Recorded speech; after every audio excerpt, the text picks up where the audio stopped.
أعوذ بالله من الشيطان الرجيم. بسم الله الرحمن الرحيم. وإنه لتنزيل رب العالمين نزل به الروح الأمين على قلبك لتكون من المنذرين بلسان عربي مبين. پناہ پکڑتا ہوں میں اللہ کی شیطان مردود سے. اللہ کے نام سے شروع کرتا ہوں جو بے حد مہربان بار بار رحم کرنے والا ہے. اور یہ قرآن جہانوں کی پرورش کرنے والے کا اتارا ہوا ہے. اس کو امانت دار فرشتہ لے کر اترا ہے.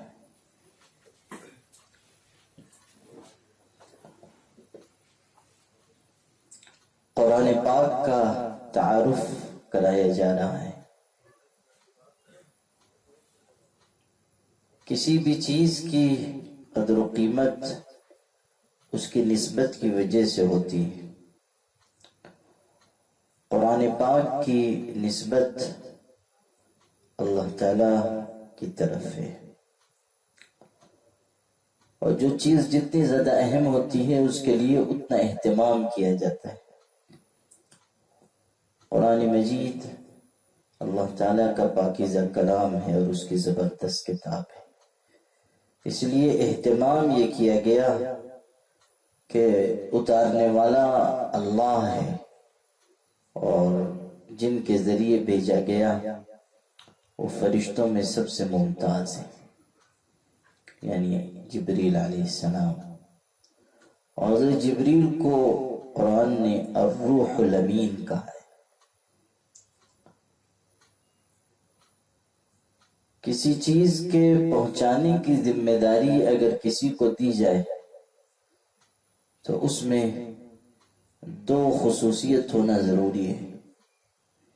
ایک تو یہ کہ وہ امانت دار ہو، اور دوسرے یہ کہ وہ طاقتور ہو. اگر وہ خود امانت دار ہے تو خیانت نہیں کرے گا، اور طاقتور ہے تو کوئی اس کو خیانت پر مجبور نہیں کر سکے گا. امانت کوئی اس سے چھین نہیں سکتا. چنانچہ حضرت جبریل علیہ السلام کی صفات میں یہ دونوں بات آئی کہ وہ امانت دار بھی تھے اور طاقتور بھی. ذی قوت عند ذی العرش مکین، طاقتور ہیں اور عرش والے کے ہاں ہیں. اور دوسری بات یہ کہ وہ امانت دار ہیں. حضرت جبریل علیہ السلام کو واسطہ بنایا گیا اور اتارا گیا حضور اکرم صلی اللہ علیہ وسلم کے مبارک دل پر. علی قلبک لتکون من المنذرین. حضور صلی اللہ علیہ وسلم انسانوں میں سب سے اونچے مقام بنے، اور آپ جتنا اللہ کا محبوب کوئی بھی نہیں، اور تمام شرف اور بزرگی آپ کی ذات میں جمع ہے، اور محامد اور محاسن اور اوصاف و کمالات آپ کی ہستی کا احاطہ کیے ہوئے. اور حضور صلی اللہ علیہ وسلم انبیاء سابقین کے تمام خصائص اور ان کے کمالات کے جامع ہیں. جو خصوصیتیں انبیاء علیہ السلام کو دی گئی تھیں وہ سب اکٹھا کر کے حضرت کو عطا کی گئی، اور ان پر اضافہ بھی کیا گیا. ایسی چیزیں آپ کو دی گئی جو آپ سے پہلے کسی کو نہیں دی گئی. تو قرآن اتارنے والا اللہ تعالی ہے، اور واسطہ بنایا گیا زمین تک بھیجے جانے کا حضرت جبریل کو، اور اتارا گیا اشرف الخلائق پر. اور مقام چنا گیا جو روئے زمین پر سب سے بہترین ہے، یعنی مکہ مکرمہ اور پھر مدینہ طیبہ۔ آپ غور کیجئے کہ امانت کا کیسا خیال رکھا گیا ہے۔ جبریل امین کو کہا گیا الروح الامین، امانت دار فرشتے۔ حضور صلی اللہ علیہ وسلم کو تو مکے کے لوگ امین کہتے تھے، یعنی دشمن مشرکین امین کہتے تھے، الصادق الامین، سچے بھی ہیں امانت دار بھی ہیں۔ اور جس شہر میں قرآن اتر رہا ہے اس کو بھی البلد الامین کہا۔ سورہ 3 میں ہے نا، والتین والزیتون وطور سینین وہذا البلد الامین، امانت دار شہر، قسم کھائی گئی۔ اور جن لوگوں کے درمیان اتارا گیا وہ بھی بڑے امانت دار لوگ تھے، یعنی صحابہ کرام۔ جن لوگوں نے قرآن پاک کی سچائی کو، اس کی صداقت کو اور قرآن مجید کے محاسن کو اپنے دل میں جگہ دی، کیسے بہترین لوگ تھے۔ صحابہ قرآن مجید کی تعلیمات کا چلتا پھرتا نمونہ تھے۔ جو قرآن میں اترا وہ ان کی زندگی میں جھلکا۔ قرآن نے جو نمونے کا انسان اور نمونے کا مومن الفاظ میں بیان کیا ہے، صحابہ کرام نے اس کو عملاً اپنی زندگی کے ذریعے پیش کر کے دکھایا۔ تو جن لوگوں کے درمیان اترا وہ بھی بڑے نیک خصلت لوگ تھے۔ اللہ تعالیٰ نے کیسی فضیلت اور کیسی خصوصیت قرآن کو عطا کی کہ اتارنے والا اللہ ہے، لانے والے حضرت جبریل ہیں، جن پر اتارا جا رہا ہے وہ حضرت محمد صلی اللہ علیہ وسلم ہے۔ جس شہر میں اتر رہا ہے وہ مکہ مکرمہ ہے، البلد الامین ہے۔ اور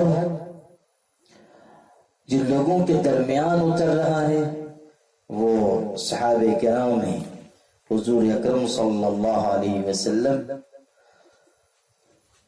کے ساتھی ہیں اور آپ صلی اللہ علیہ وسلم کے اعوان و انصار ہیں۔ قرآن کا تعارف ہو رہا ہے۔ اس سورت کے شروع میں بھی قرآن مجید کا ذکر تھا، اب آخری حصہ آیا ہے، اس میں بھی قرآن پاک کا تذکرہ کیا جا رہا ہے۔ اور حضور صلی اللہ علیہ وسلم کی شخصیت کا ذکر کرنے کے بجائے قلب کا ذکر کیا گیا، یہ نہیں کہا جا رہا ہے کہ علی عبدنا محمد، بلکہ کہا جا رہا ہے کہ علی قلبک، پیغمبر آپ کے دل پر۔ یہ اس لیے کہ حضور صلی اللہ علیہ وسلم کا مبارک دل ہی ایسا تھا کہ جو اس امانت کو سنبھال پاتا، اور اللہ کے پاک رسول صلی اللہ علیہ وسلم کے مبارک دل پر نزول ہوا۔ کیوں نزول ہوا؟ لِتَكُونَ مِنَ الْمُنذِرِينَ، کہ آپ بن جائیں ڈرانے والے، تاکہ آپ دنیا کے لوگوں کو بتائیں کہ سیدھی راہ پر چلو گے، بھلا طریقہ اپناؤ گے، کامیاب ہوگے، غلط راستہ اپناؤ گے تو تم پر عذاب آئے گا۔ پیچھے ساری عذاب پانے والے قوموں کا تذکرہ تھا، وہ بتایا گیا کہ اگر صحیح راستے پر نہیں چلو گے تو پھر انجام وہی ہوگا جو قوم عاد کا ہوا، قوم سمود کا ہوا، قوم مدین کا ہوا، اصحاب ایکہ کا ہوا، قوم لوط کا ہوا، قوم ابراہیم کا ہوا۔ بلسان عربی مبین، صاف ستھری عربی زبان میں، یعنی قرآن اتارا گیا بالکل واضح زبان میں، اور عربی زبان کا انتخاب ہوا۔ عربی زبان دنیا کی ایسی زبان ہے جو بہت ہی کشادگی رکھتی ہے. ایک ایک لفظ عربی زبان کا کیسا شیریں ہے، اور ایک معنی کے لیے کتنے الفاظ ہیں. اور زبانیں آپ دیکھیے، الفاظ کی وہ وسعت نہیں ملے گی جو عربی میں. شعر ہے عربی زبان میں 500 الفاظ شعر کے لیے، الگ الگ نام ہیں. اور عربی میں تلوار کے لیے آپ دیکھیں سینکڑوں نام ہیں. بہت کشادہ زبان ہے، الفاظ کا ذخیرہ ہے، خزانہ ہے. دنیا کی کوئی زبان اتنی مالدار نہیں ہے جتنی مالدار عربی زبان ہے. اور جو شیرینی ہے اس کے بولنے میں بھی اور سننے میں بھی، جو چاشنی اور حلاوت ہے، وہ دوسری زبانوں میں نہیں. بعض زبانیں تو دنیا کی ایسی ہیں کہ اگر ان کو سنا جائے تو لگتا ہے کہ کوئی جسم پر کوڑا برسا رہا ہے. اور بعض زبانیں ایسی ہیں کہ وہ بولی جاتی ہے تو ایسا لگتا ہے کہ کوئی جسم میں سوئی چبھو رہا ہے. اور ایسی زبانیں بھی ہیں کہ معلوم ہوتا ہے کہ کسی برتن میں پتھر ڈال دیا گیا ہے اور اس کو بجایا جا رہا ہے، ہلایا جا رہا ہے. عربی زبان کا اپنا حسن ہے، اور عربی زبان میں مفہوم کی ادائیگی کے لیے جو تعبیرات ہیں وہ غیر معمولی ہیں. اسی لیے قرآن مجید کا ترجمہ کرنا آسان چیز نہیں. جو چیز عربی میں ادا کی گئی ہے اور جس فصاحت و بلاغت اور جس اونچے معیار کے ساتھ، اس کو کسی اور زبان میں ڈھالنا آسان کام نہیں ہے. اور کتنے ہی بہترین ترجمہ کیا جائے وہ بات نہیں پیدا ہوتی جو عربی میں ہے. اسی لیے کہتے ہیں کہ عربی سیکھنا چاہیے کہ قرآن انسان براہ راست سمجھے. ترجمہ کتنے ہی بہترین ہوگا، آپ اس سے وہ اصل مفہوم جو عربی کا ہے اور اس میں جو خوبصورتی ہے اور حسن ہے اور توازن ہے اور جو اس میں گہرائی اور گہرائی ہے، جہاں تک انسان کی رسائی ہے، اتنا بھی آپ ترجمے سے نہیں سمجھ سکتے. عربی زبان میں قرآن مجید اترا ہے، اور پھر قرآن پاک فصاحت و بلاغت کی معراج ہے. ایک تو عربی زبان خود بہترین، اور پھر جو زبان قرآن کی ہے وہ غیر معمولی زبان ہے. کوئی اس زبان کے مقابلے کی زبان نہیں پیش کر سکتا. قرآن میں تو کہا گیا کہ اگر حضرت محمد صلی اللہ علیہ وسلم بھی قرآن جیسی کوئی کتاب پیش کرنا چاہیں نہیں پیش کر سکتے، اس لیے کہ یہ انسانی دسترس سے باہر ہے. حضور صلی اللہ علیہ وسلم افصح العرب تھے، عربوں میں سب سے فصیح و بلیغ. ایک تو عرب خود زبان کے اعتبار سے بہت اونچے تھے، اور پھر حضور صلی اللہ علیہ وسلم ان سب میں ممتاز تھے. افصح العرب، انا افصح العرب، خود حضور نے فرمایا. لیکن حضور صلی اللہ علیہ وسلم بھی چاہتے تو ایسا کلام پیش نہیں کر سکتے تھے. اور چونکہ قرآن عربی زبان میں اترا ہے، اس لیے اسی زبان میں اس کی تلاوت ہوگی. تلاوت جو ہوگی وہ عربی میں ہوگی. یہ میں اس لیے کہہ رہا ہوں کہ یہاں ایک مسئلہ ہے، وہ یہ کہ اگر کوئی شخص نماز میں فارسی قرآن پڑھنے لگ جائے، بلکہ کوئی آدمی مراٹھی پڑھنے لگ جائے، وہ کہے کہ یہ قرآن کا ترجمہ ہے اور ہم اس کو پڑھیں گے، ہم عربی نہیں پڑھ پاتے تو ہم مراٹھی پڑھیں گے، ترجمہ قرآن کا ہے. یا دنیا کی کسی اور زبان میں تو یہ جائز نہیں. قرآن اترا ہے عربی زبان میں، پڑھا جائے گا عربی زبان میں. اسی طرح کسی دوسری زبان میں اگر کوئی ترجمہ کیا گیا ہے، قرآن پاک کا ترجمہ اردو میں ہے، فارسی میں، انگریزی میں، اس کو قرآن نہیں کہا جا سکتا۔ قرآن کا ترجمہ کہا جائے گا، لیکن اس کو یہ نہیں کہا جا سکتا کہ یہ قرآن ہے، نہیں۔ قرآن بس اسی کو کہا جائے گا جو عربی زبان میں اللہ تعالیٰ کی طرف سے اتارا گیا ہے۔ وَإِنَّهُ لَفِي زُبُرِ الْأَوَّلِينَ، اور یہ اگلوں کی کتابوں میں لکھا ہوا ہے۔ قرآن کی پیشن گوئی پہلے کی کتابوں میں بھی کی گئی تھی، اور یہ بھی ہو سکتا ہے کہ قرآن میں جو نصیحت کی باتیں اتاری گئی ہیں، توحید اور آخرت اور عذاب اور لوگوں کے لیے خوشخبری، اس طرح کی چیزیں پچھلی کتابوں میں بھی تھی۔ ظاہر ہے کہ اللہ تعالیٰ کی طرف سے جو آسمانی کتابیں اتری ان میں نصیحت کی، موعظت کی باتیں تھی، اور اب قرآن میں اسی طرح کی باتیں اتاری گئی۔ اولم یکن لہم آیۃ ان یعلمہ علماء بنی اسرائیل، کیا ان لوگوں کے واسطے نشانی نہیں یہ بات کہ اس کی خبر رکھتے ہیں بنی اسرائیل کے علماء؟ بنی اسرائیل یعنی یہودی علماء اچھی طرح جانتے تھے کہ قرآن اللہ کی کتاب ہے۔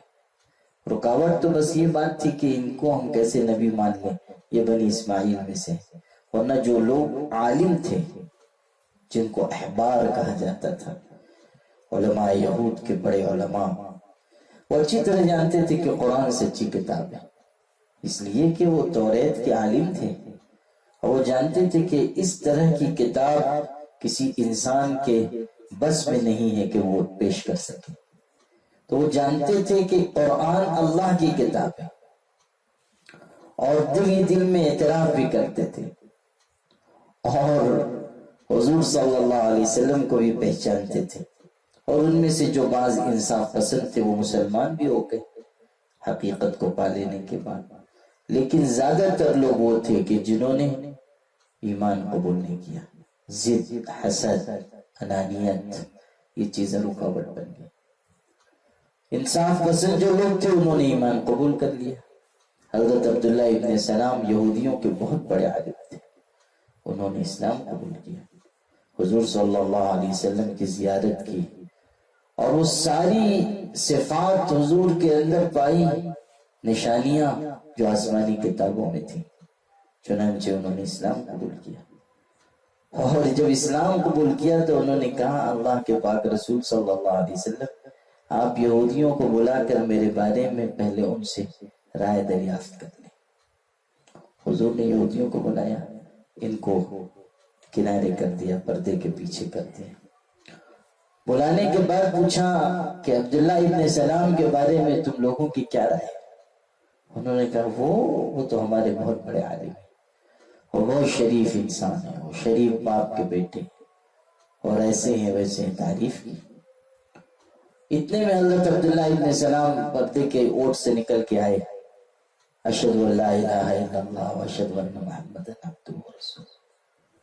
بس یہودیوں نے کہا کہ عبداللہ ابن سلام بہت ہی بری فطرت کے انسان ہیں اور برے انسان کے بیٹے۔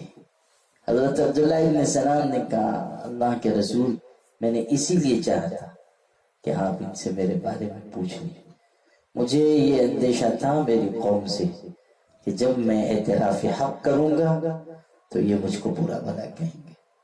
وہ جانتے تھے اچھی طرح کہ ان کی فطرت کیا ہے، ان کی طبیعت کیا ہے، اور یہودی اسی ٹائپ کے ہیں۔ یہودیوں کے اندر خباثت بھری ہوئی ہے، اندر تک ان کے جسم میں زہر پھیلا ہوا ہے۔ لَتَجِدَنَّ أَشَدَّ النَّاسِ عَدَاوَةً لِلَّذِينَ آمَنُوا الْيَهُودِ، ایمان والوں کے سب سے بڑے دشمن یہودی ہیں۔ سب سے بڑے دشمنی میں سب سے زیادہ سخت یہی ہے. دوسرے نمبر پر مشرکین ہیں، والذین اشرکوا، اور مشرک. تو جو لوگ یہودیوں میں سے انصاف پسند تھے انہوں نے ایمان قبول کر لیا، خاص طریقے پہ جو اہل علم تھے جنہوں نے سمجھا کہ یہ حقیقت ہے اور ہمیں قبول کرنا چاہیے. لیکن بہت سے وہ تھے جنہوں نے ایمان قبول نہیں کیا. جن لوگوں نے ایمان قبول کر لیا تھا اور جو اس بات کی گواہی دیتے تھے کہ قرآن اللہ کی کتاب ہے، یا وہ لوگ جو دل سے مانتے تھے کہ قرآن سچی کتاب ہے مگر اظہار حق کی جرات نہیں کر پاتے تھے، ان کے اندر بھی نشانی موجود ہے کہ قرآن اللہ کی کتاب ہے. مشرکین کو مخاطب کیا جا رہا ہے کہ کیا ان کے لیے اس بات میں نشانی نہیں ہے کہ بنی اسرائیل کے علماء اس قرآن کو اچھی طرح جانتے ہیں اور ان کو یہ معلوم ہے کہ یہ اللہ کی طرف سے.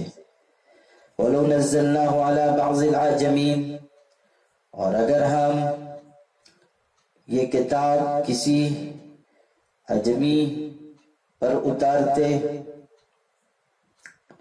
فَقَرَأَهُ عَلَيْهِمْ مَا كَانُوا بِهِ مُؤْمِنِينَ، اور وہ اس کو پڑھ کر سناتا تو بھی یہ اس پر ایمان نہیں لاتے. یعنی حضور صلی اللہ علیہ وسلم تو بہت بہترین زبان بولنے والے تھے، افصح العرب تھے، اور آپ نے قرآن پیش کیا تو یہ کہتے ہیں کہ حضور یہ بنا کر لاتے ہیں، محمد یہ کہہ کر پیش کرتے ہیں. کتنی جگہ پیچھے گزر چکا کہ یہ کہتے تھے کہ محمد صلی اللہ علیہ وسلم یہ بنا بنا کر پیش کرتے ہیں. اور یہ دلیل ان کے پاس تھی کہ یہ خود بہترین زبان بولتے ہیں تو اس طرح کا کلام پیش کر سکتے ہیں. اللہ تعالیٰ ارشاد فرما رہا ہے کہ فرض کر لو کہ اگر ہم کسی ایسے شخص پر قرآن اتار دیتے جو عربی کا ایک حرف بھی نہیں جانتا ہو، عجمی ہو، بالکل بھی عربی سے واقف نہ ہو، اور پھر وہ یہ قرآن پیش کرتا کہ اللہ تعالیٰ کی طرف سے یہ کلام مجھ پر اترا ہے، اس کی تو کوئی صلاحیت ہی نہیں کہ وہ عربی پیش کر سکے، بالکل ان پڑھ ہے، الف کلام بالا نہ آئے اور بھی جانتے ہی نہیں، اور پھر وہ قرآن پیش کرتا تب بھی یہ ایمان نہ لاتا. یعنی ابھی تو یہ معنی بنا دیتے ہیں کہ محمد صلی اللہ علیہ وسلم خود پیش کرتے ہیں اس لیے ہم نہیں مانیں گے، لیکن اگر کسی عجمی شخص پر قرآن اتار دیا جاتا تب بھی یہ ایمان نہ لاتے، اس لیے کہ یہ ان کے اندر دل کی بیماری ہے، روگ ان کے دل کو لگا ہوا ہے، یہ مانیں گے نہیں. كَذَلِكَ سَلَكْنَاهُ فِي قُلُوبِ الْمُجْرِمِينَ، اسی طرح ہم نے گنہگاروں کے دل میں انکار گھسا دیا ہے، مجرموں کے دل میں انکار گھسا دیا گیا، ان کے دل میں کفر اور انکار جم گیا ہے، اس لیے یہ مانتے نہیں. لا يؤمنون به حتى يروا العذاب العلیم، یہ اس کو نہیں مانیں گے یہاں تک کہ دیکھ لیں گے دردناک عذاب، یعنی جب تک دردناک عذاب نہ دیکھ لیں یہ مانیں گے نہیں. جب آفت آ جائے گی تب کہیں گے کہ ہم تو مان رہے ہیں، یا مر کر جائیں گے اللہ کے ہاں تو کہیں گے کہ سمعنا وَأَطَعْنَا، ہم نے سن لیا، ہم نے مان لیا، اب ہم ایمان لا رہے ہیں. اس وقت کا ایمان لانا کیا معتبر ہوگا. فَيَأْتِيَهُمْ بَغْتَةً وَهُمْ لَا يَشْعُرُونَ، پھر ان پر اچانک عذاب آئے گا اور ان کو خبر بھی نہ ہوگی. فَيَقُولُ هَلْ نَحْنُ مُنظَرُونَ، پھر کہیں گے کہ ہم کو کچھ مہلت ملے گی. أَفَبِعَذَابِنَا يَسْتَعْجِلُونَ، کیا ہمارے عذاب کو جلدی مانگتے ہو. أَفَرَأَيْتَ إِن مَّتَّعْنَاهُمْ سِنِينَ، بلا دیکھ تو کہ اگر ہم ان کو برسہ برس یعنی بہت زمانے تک فائدہ پہنچاتے رہیں. ثم جاءهم ما كانوا يوعدون، پھر ان پر وہ چیز آ پہنچے جس کا ان سے وعدہ کیا گیا تھا، ما اغنی عنہم ما کانوا یمتعون، تو ان کو کیا کام آئے گا جو کچھ وہ فائدہ اٹھاتے رہے، یعنی دنیا کے ساز و سامان ان کے لیے کیا مفید ہو سکیں گے جب اللہ کا عذاب آ جائے گا۔ یہ جو آیت ہے افرأیت ان متعناہم سنین، بھلا دیکھو تو صحیح کہ اگر ہم ان کو بہت سالوں تک، برسوں تک فائدہ پہنچاتے رہے۔ اس سے مفسرین نے یہ بات نکالی ہے کہ اس آیت میں اشارہ ہے کہ دنیا میں اگر کسی کو لمبی عمر ملے تو یہ بھی اللہ کی نعمت ہے۔ حضور صلی اللہ علیہ وسلم سے پوچھا گیا خوش نصیب انسان کون ہے، تو آپ نے فرمایا من طال عمرہ وحسن عملہ، کہ جس کی عمر بھی لمبی ہو اور جس کا عمل بھی اچھا ہو۔ اور بدبخت انسان کون ہے، تو آپ نے فرمایا جس کی عمر لمبی ہو اور عمل خراب ہو۔ لمبی عمر ہوگی زیادہ گناہ کمائے گا، اور عمر لمبی ہے اور اعمال اچھے ہیں تو اعمال کا ذخیرہ ہوگا۔ ایک صاحب شہید ہوئے تھے اور ایک صاحب 1 سال کے بعد فوت ہوئے حضور کے صحابہ میں سے، تو آپ صلی اللہ علیہ وسلم نے یہ بتایا کہ یہ آگے بڑھ گئے جو بعد میں فوت ہوئے، کیوں؟ اس لیے کہ اعمال کا ذخیرہ ان کا بڑھ گیا۔ 1 سال کی نمازیں، 1 سال کے روزے، 1 سال کی زکوٰۃ، 1 سال کا صدقہ، 1 سال کے نوافل، کیا کیا اعمال وہ کرتے ہوں گے۔ تو اگر کسی کو لمبی عمر ملے تو اللہ تعالیٰ کی یہ نعمت ہے اچھے عمل کے ساتھ۔ اگر کوئی انسان برا ہے اور پھر لمبی عمر مل رہی ہے تو یہ تو عذاب ہے۔ میں نے حضرت مولانا محمد رابع صاحب حسنی ندوی کو خط لکھا تو یہ لکھا کہ اس حدیث کے مصداق آپ ہیں، عمر بھی آپ کی ماشاءاللہ خوب ہے اور عمل بھی بہترین ہے، ماشاءاللہ اب ان کی عمر 92-93 سال ہے۔ 1928 میں وہ پیدا ہوئے تھے، 1928 سے جوڑیے تو کتنی لمبی مدت ہو گئی۔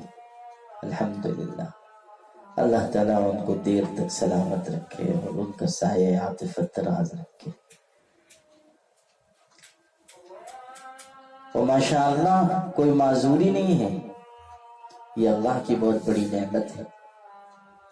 اور لوگ یہ سمجھتے ہیں کہ شاید عمر کی زیادتی کی وجہ سے ان کے ذہن پہ کوئی اثر ہوا ہوگا، کوئی اثر نہیں، باتیں ان کو پرانی نئی سب یاد رہتی، اور نگاہ ان کی مختلف معاملات پر بڑی گہری ہے۔ یہ اور بات ہے کہ وہ مزاجاً خاموش طبیعت کے، بولتے کم ہے، بااخلاق انسان ہے، ان میں تو نبوی اخلاق کا پرتو ہے۔ حضور صلی اللہ علیہ وسلم کے جو اخلاق تھے اس کا سایہ، اس کا پرتو ان کی زندگی میں، کیسے بھلے شخص ہیں۔ اللہ اکبر، وہ کیسے نیک انسان ہیں، کتنے متواضع۔ ایک دفعہ میں نے ان کے بارے میں خواب دیکھا جس سے ان کے مقام کی بلندی ظاہر ہوتی تھی، اور میں نے حضرت کو خط میں لکھ کر بھیجا، حضرت مولانا رابع صاحب کو میں نے کہ آپ کے بارے میں نے یہ خواب دیکھا ہے، اور حضرت نے اس کا جواب دیا، محفوظ ہے میرے پاس، اپنے قلم سے جواب دیا۔ اور ماشاءاللہ وہ خطوط کے جواب اہتمام سے دیتے اس عمر میں بھی۔ اور نہ آج کل تو صورتحال یہ ہے کہ جہاں آدمی ذرا مشہور ہو گیا تو خط کا جواب نہ دینا وہ اپنے لیے ایک معمول بنا لیتا ہے، حالانکہ خط کا جواب دینا یہ بھی اخلاق کا حصہ ہے کہ آدمی نے آپ کو کچھ لکھا ہے تو وہ منتظر ہوگا، جواب دینا چاہیے۔ یہ ٹھیک ہے کہ بعض دفعہ مشاغل کی کثرت انسان کو موقع نہیں دیتی، لیکن کوشش کرنی چاہیے کہ انسان جواب دے۔ تو انہوں نے اس خط کا جواب دیا اور اس میں یہ بات تحریر فرمائی کہ آپ نے جو خواب دیکھا ہے وہ آپ کا حسن زن ہے، اور اچھا ہوا کہ اس خط پر کسی اور کی نظر نہیں پڑی، ورنہ میرے بارے میں پتہ نہیں کیا کیا گمان کرتا۔ یہ جملہ لکھا، کیسے بھلے لوگ ہیں۔ تو اگر کسی انسان کی عمر لمبی ہو اور عمل بھی اچھا ہو تو یہ اللہ کی بہت بڑی نعمت ہے۔ اور عمر میں برکت ہوتی ہے صلہ رحمی کی وجہ سے۔ نیک اعمال اور صلہ رحمی عمر میں اضافے اور برکت کا سبب ہے۔ حضور صلی اللہ علیہ وسلم نے یہ بات ارشاد فرمائی کہ جو چاہتا ہے کہ اس کے مال میں برکت ہو، اضافہ ہو، اور اس کی عمر بھی زیادہ ہو جائے، تو اس کو چاہیے کہ وہ رشتہ داروں کے ساتھ اچھا سلوک کرے۔ وَمَا أَهْلَكْنَا مِنْ قَرْيَةٍ إِلَّا لَهَا مُنذِرُونَ، اور ہم نے کوئی بستی تباہ و برباد نہیں کی مگر یہ کہ اس کے لیے تھے ڈرانے والے۔ یعنی اللہ تعالیٰ بستیوں میں، آبادیوں میں انبیاء بھیجتا ہے ڈرانے والے، پھر جب نہیں مانتے، لوگ بات نہیں مانتے ہیں اور پیغمبروں کو جھٹلاتے ہیں تو عذاب آتا ہے۔ ذکرا وما کننا ظالمین، یاد دلانے کے لیے، اور ہمارا کام نہیں ہے ظلم کرنا۔ یعنی جو پیغمبر بھیجے جاتے ہیں وہ یاد دہانی کے لیے بھیجے جاتے ہیں، وہ یاد دلاتے ہیں کہ تم کہاں سے آئے ہو اور تمہیں کہاں جانا ہے، یاد دلاتے ہیں کہ تم کس راستے پر چل کر کامیاب ہوگی اور کس راستے پر چل کر ناکام ہوگی۔ وما تنزلت به الشیاطین، اور اس قرآن کو شیاطین لے کر نہیں اترے۔ وما ينبغي لهم وما يستطيعون، اور نہ ان کے لیے یہ کام درست ہے اور نہ وہ کر سکتے ہیں۔ قرآن تو حضرت جبریل لے کر آئے، شیاطین کے اس میں کوئی دخل نہیں ہے۔ شیاطین یہ کام کیسے کر سکتے ہیں، اور شیاطین میں کہاں سے یہ قوت و قدرت آئے گی کہ وہ ایسا پاک کلام پیش کر سکے۔ انہم عن السمع لمعزولون، ان کو تو سننے کی جگہ سے دور کر دیا گیا ہے۔ شیاطین پہلے آسمانوں پر جاتے تھے اور چوری چپکے غیب کی خبریں سننے کی کوشش کرتے تھے اور سن بھی لیتے تھے۔ فرشتے گفتگو کر رہے ہوتے تھے، کچھ سن کر آ جاتے تھے اور کاہنوں کو آ کر بتا دیتے تھے کہ ایسی ایسی بات ہو رہی ہے۔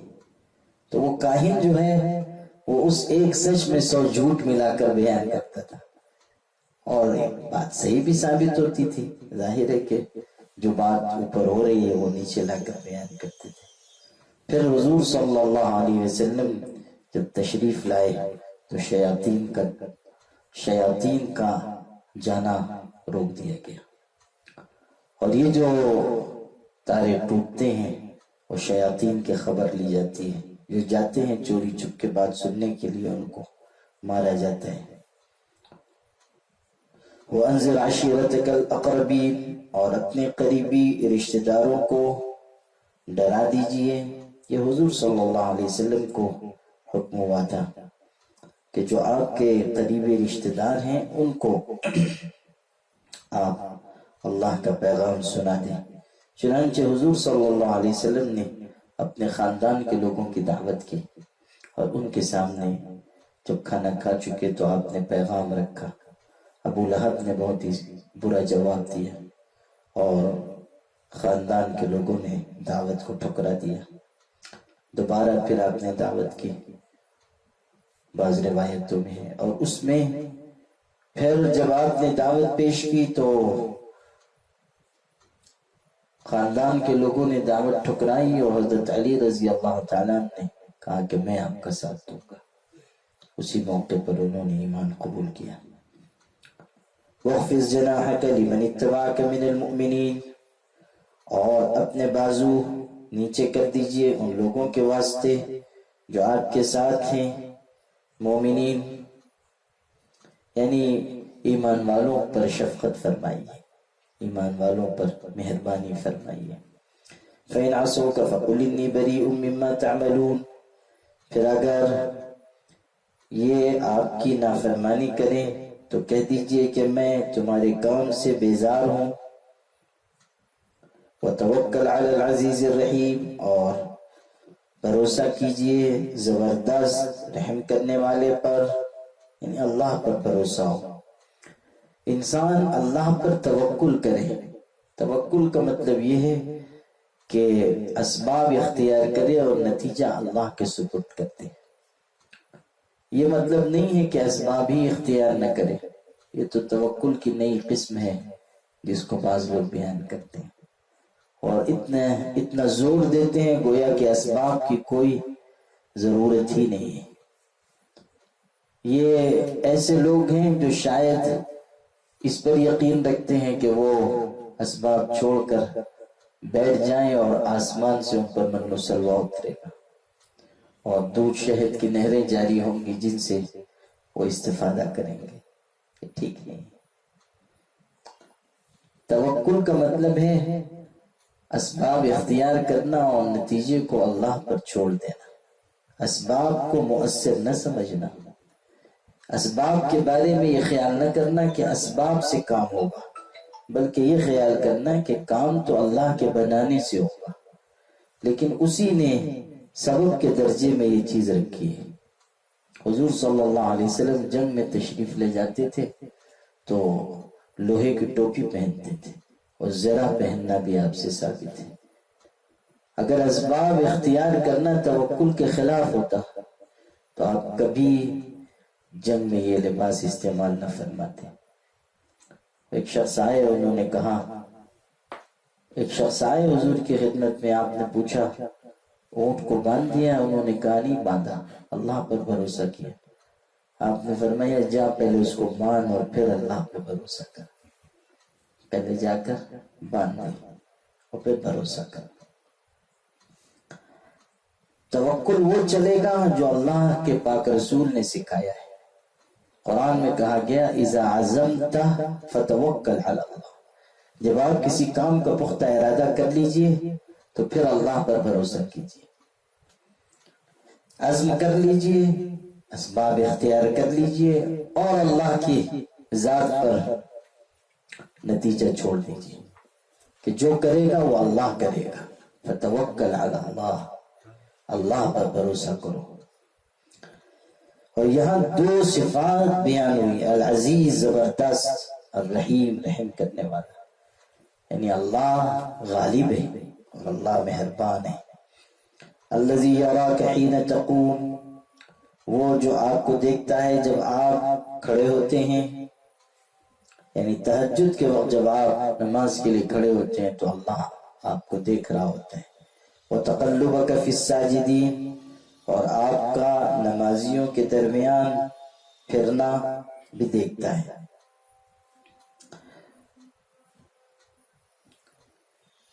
حضور صلی اللہ علیہ وسلم نماز پڑھا رہے ہیں، اللہ تعالیٰ دیکھ رہا ہے، نمازیوں کی خبرگیری کر رہے ہیں کہ کون نماز صحیح پڑھ رہا ہے کون نہیں۔ آپ کی ذمہ داری تھی، وہ آپ نگاہ رکھتے تھے، اور آپ صلی اللہ علیہ وسلم تو پیچھے بھی اسی طرح دیکھتے تھے جیسے آگے دیکھتے تھے۔ ایک صاحب نے نماز میں کچھ گڑبڑ کی، اور نماز کے بعد آپ نے بلایا اور کہا کہ تم نماز میں ایسا کر رہے تھے، اور پھر ارشاد فرمایا کہ میں جیسے اپنے آگے دیکھتا ہوں ویسے پیچھے بھی دیکھتا ہوں، خبردار۔ اور نماز میں کوئی دائیں بائیں کرتا تھا تو حضرت متوجہ فرماتے تھے۔ ایک صاحب تھے، ان کو حضرت نے سکھایا چھینک آ جائے تو کسی کو چھینک آئے یرحمک اللہ کو، مسلمان کا مسلمان پر حق ہے، اسی کے بیچارے چلے گئے۔ کچھ دنوں کے بعد پھر آئے، مسجد میں نماز پڑھ رہے تھے، حضرت نماز پڑھا رہے تھے، ان کو چھینک آئی، ان کو یا کسی کو چھینک آئی، انہوں نے الحمدللہ یرحمک اللہ کہہ دیا۔ ان کو نہیں معلوم تھا کہ نماز میں نہیں کہنا ہے۔ تو جو آس پاس کے لوگ تھے انہوں نے ذرا گور کر دیکھا، تو بیچارے اتنے سادہ لوگ تھے، ان کو یہ بھی نہیں معلوم تھا کہ بولنا نہیں ہے۔ جب انہوں نے دیکھا کہ دائیں والا بھی بائیں والا بھی ذرا آنکھیں بڑی بڑی کر کے دیکھ رہے ہیں، تو انہوں نے کہا کہ تم لوگوں کو کیا ہو گیا کہ ایسی کڑوی نگاہ سے مجھ کو دیکھتے ہو؟ بول بھی دیا انہوں نے۔ اب جب انہوں نے یہ کہا تو صحابہ نے ہاتھ ران پہ مار کر ان کو خاموش کروایا، چپ ہونے کا اشارہ کیا۔ خیر بات تو ان کو کچھ سمجھ میں آئی نہیں، مگر چپ ہو گئے۔ اور نماز کے بعد حضور صلی اللہ علیہ وسلم نے ان کو بلایا، پوچھا کون بات چیت کر رہا تھا، بتایا گیا فلاں، آپ نے بلایا، اور آپ نے بڑی شفقت سے ان کو سمجھایا کہ نماز میں گفتگو نہیں ہوگی، نماز ذکر کے لیے، تلاوت کے لیے۔ اتنی محبت سے آپ نے سمجھایا کہ وہ کہتے تھے کہ میں نے اتنی شفقت سے سمجھانے والا نہ آپ سے پہلے دیکھا نہ آپ کے بعد دیکھا، محبت سے سمجھایا، سختی نہیں کی۔ تو نماز میں خبرگیری بھی آپ فرماتے تھے، اور کہا جا رہا ہے کہ جب آپ خود نماز کے لیے کھڑے ہوتے تھے تو حضور صلی اللہ علیہ وسلم پر اللہ تعالیٰ کی نگاہ ہوتی تھی۔ انہ هو السمیع العلیم، یقیناً وہی ہے سننے والا، جاننے والا۔ هل انبئکم علی من تنزل الشیاطین، کیا میں تم کو بتلاؤں کہ کس پر شیطان اترتے ہیں؟ شیطان کس پر اترتے ہیں، کیا میں بتاؤں؟ آگے جواب ہے، تنزل علی کل افاک نسیم، شیطان ہر جھوٹے گنہگار پر اترتے ہیں جس میں جھوٹ کی عادت ہو، اور جو مجرم ہو، گنہگار، اس پر شیاطین آتے ہیں۔ گناہ کرنا تو شیطان سے دوستی کرنا ہے، جو نافرمانی کرتا ہے وہ شیطان کی طرف دوستی کا ہاتھ بڑھاتا ہے، اور شیطان تو بیچارہ اتنا دوستی کا شوقین ہے کہ وہ صرف مصافحہ نہیں کرتا، وہ گلے لگاتا ہے، معانقہ بھی کرتا ہے، اور ہم نشیں بن جاتا ہے۔ پھر شیطانی خصلتیں اس انسان کے اندر بڑھتی جاتی ہیں، اور یہی وجہ ہے کہ ایک دو گناہ کا عادی انسان آئندہ زندگی میں بہت سے گناہوں کا عادی ہو جاتا ہے، اس کے لیے دروازے کھلتے چلے جاتے ہیں۔ تو ہر جھوٹے انسان پر، گنہگار پر شیاطین اترتے ہیں۔ یلقون السمع واکثرهم کاذبون، سنی ہوئی بات لا ڈالتے ہیں اور بہت سے ان میں جھوٹے ہیں۔ یہ جو گنہگار جھوٹا انسان ہے، اس سے مراد کاہن بھی ہے۔ کاہن وہی جو جھوٹی سچی باتیں بیان کرتے تھے، تو شیاطین ان کے پاس بعض باتیں لا کر بیان کرتے تھے، اور آج بھی یہ سلسلہ ہے۔ یہ جو جادوگر ہوتے ہیں ان کا سب خبیثوں شیاطین سے رابطہ ہوتا ہے، اور انہی سے باتیں سنتے ہیں یا ان سے مدد طلب کرتے ہیں، اور انہی کے ذریعے دوسروں کو تکلیف پہنچاتے ہیں۔ سب شیاطین اور خبیثوں کے ذریعے لوگوں کو اذیت دیتے ہیں۔ وَالشُّعَرَاءُ يَتَّبِعُهُمُ الْغَاوُونَ، اور شاعروں کی بات پر وہی چلتے ہیں جو گمراہ ہیں۔ اسی وجہ سے اس سورت کا نام سورہ شعراء ہے، اس میں شاعروں کی مذمت بیان ہوئی، اس لیے کہ شاعر پیپر کی بات کرتا رہتا ہے، اور ایسی ایسی باتیں وہ بیان کرتا ہے جو حقیقت سے بہت دور کی ہوتی ہے۔ میں نے سورت کے شروع کے درس میں بھی کہا تھا کہ ایک صحابی تھے، حضرت عمر ابن خطاب نے ان کو میسان شہر کا گورنر بنایا تھا، وہ شاعر بھی تھے۔ ایک دن شاعرانہ ترنگ میں آگے اشعار کہے، وہ ویسے ہی جیسے شاعروں کی قوت پرواز ہوتی کہ حسینوں اور جمیلوں کو معلوم ہونا چاہیے کہ ان کا محبوب میسان شہر میں ہے، اور شراب کے جام لبالب بھرے ہوئے ہیں، اور میرے پاس چھوٹے چھوٹے جام نہ لاؤ، بڑے بڑے لے کر آؤ، وغیرہ وغیرہ وغیرہ۔ اور اس نے ایک شعر یہ بھی کہا کہ میرے یہ اشعار امیر المومنین تک نہ پہنچیں، اگر پہنچیں گے تو بہت غصہ کریں گے۔ اور سب جانتے تھے حضرت عمر کا مزاج، ان کی غیرت دینی و ایمانی. اللہ کا کرنا یہ کہ وہ اشعار حضرت عمر کے کانوں تک پہنچ گئے. وہ سخت ناراض ہوئے.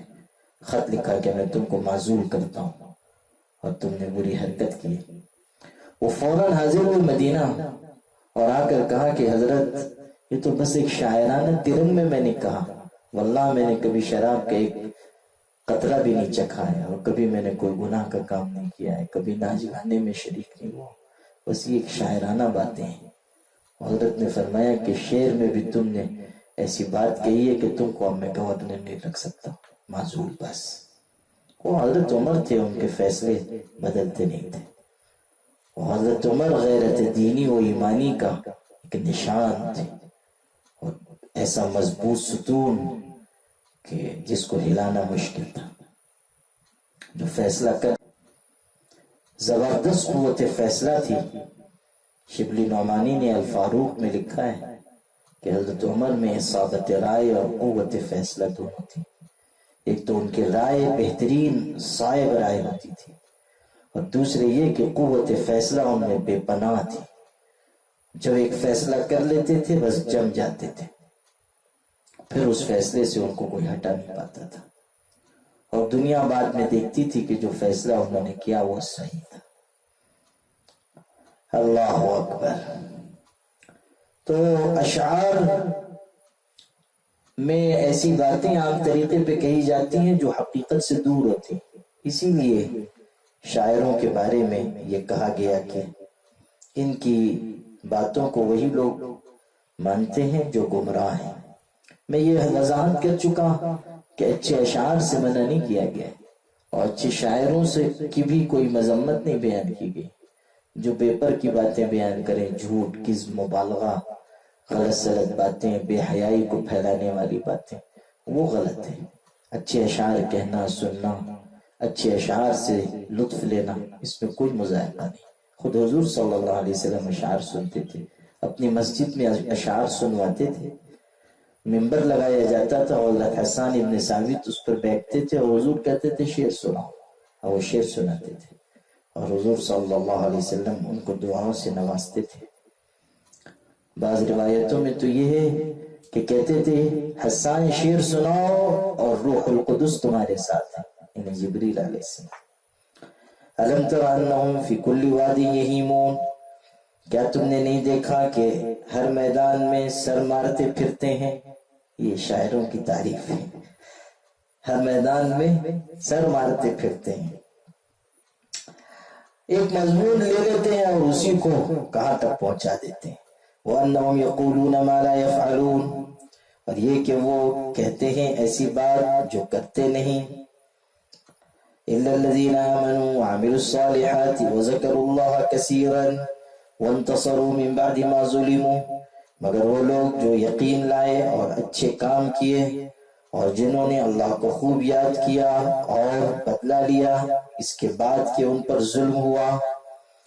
وَسَيَعْلَمُ الَّذِينَ ظَلَمُوا أَيَّ مُنْقَلَبٍ يَنْقَلِبُونَ، اور اب معلوم ہو جائے گا ظلم کرنے، اور اب معلوم ہو جائے گا ظلم کرنے والے کس کروٹ الٹتے ہیں. کہ ظالموں کے برے انجام کی طرف اشارہ ہے کہ ظلم کرنے والے ظلم تو کر رہے ہیں لیکن وقت آئے گا کہ جب ان کو پتہ چل جائے گا کہ ظلم کا نتیجہ کیا ہوتا ہے اور کس وادی میں وہ ہلاک کیے جاتے ہیں. بارک اللہ لی ولکم فی القرآن العظیم ونفعنی وإیاکم بالآیات والذکر الحکیم انہ تعالی جواد.